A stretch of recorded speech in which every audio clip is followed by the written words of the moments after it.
Morning guys. Ito meron na naman tayong bagong pasyente.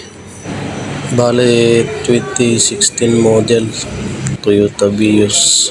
Kita mo naman napakaganda naman talaga yung makina niya oh. Pero concern ni sir dito, lagi daw siyang namamatayan doon sa kalsada.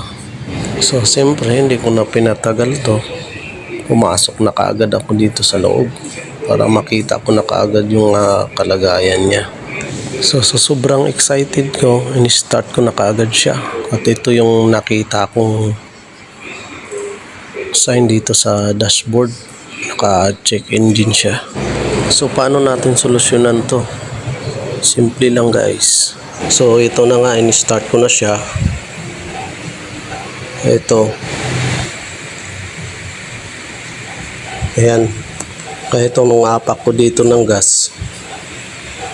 Ayan o, nakita nyo naman yung pako.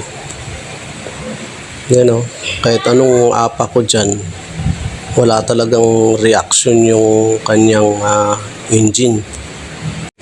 So, pinatay ko na lang muna siya at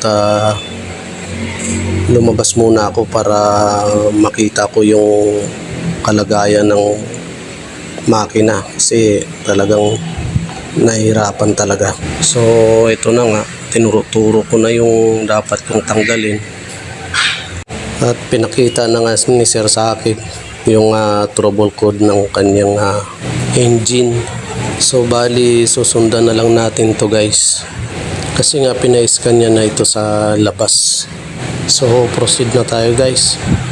Ito bali tatanggalin lang natin yung negative terminal gamit ang 10mm na box lens para safe lang. Tara guys, samahan nyo ako tanggalin yung throttle assembly.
At ito nga po, baklas ko na po siya. Ito po yung tinatawag na TPS.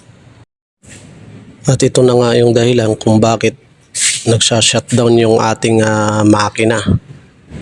Tsaka ito na nga yung nakita ko dito sa isang gear. Talagang nabungi na yung ngipin niya. At dito sa pangalawang gear ay nasira na rin. Ito talagang napudpud na talaga yung kanyang mga ngipin. Ito guys, tignan nyo, talagang wala na talaga oh. Naubos. Yan guys yung pinagkakapitan dun sa kabilang gear, dun mismo sa may mismong sensor ng ating butterfly.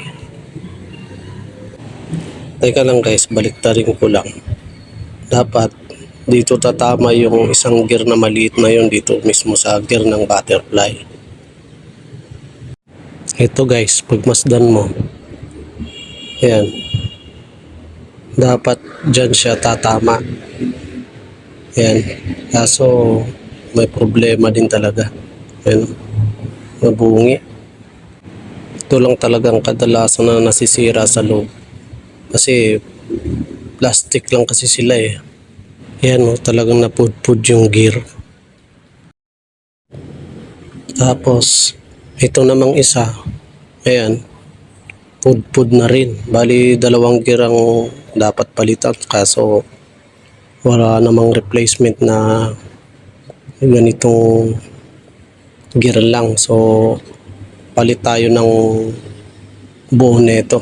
Kaya papa-order na lang ako kay sir ng buong throttle body. At lumipas na nga yung isang araw at isang gabi. Ito, dumating na yung kanyang in-order. Galing pang Manila ito. Nakabox pa. So, ayan. Binaklas ko kaagad sa plastic para makita ko yung itsura niya.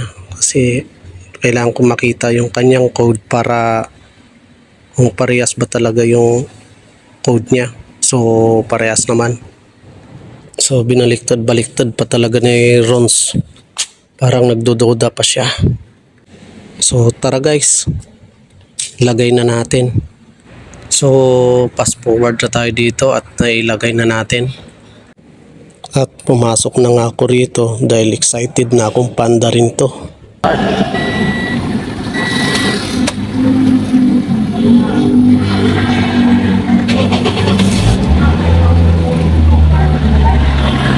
So guys, taas pa yung ano natin, yung RPM natin kasi nga malamig pa yung ating engine, cold start pa siya.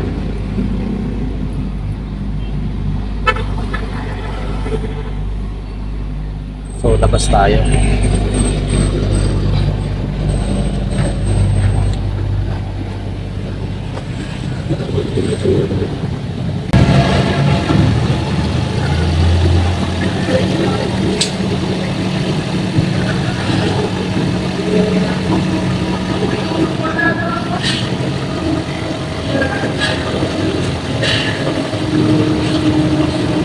Mataas pa yan sir kasi cold start pa siya.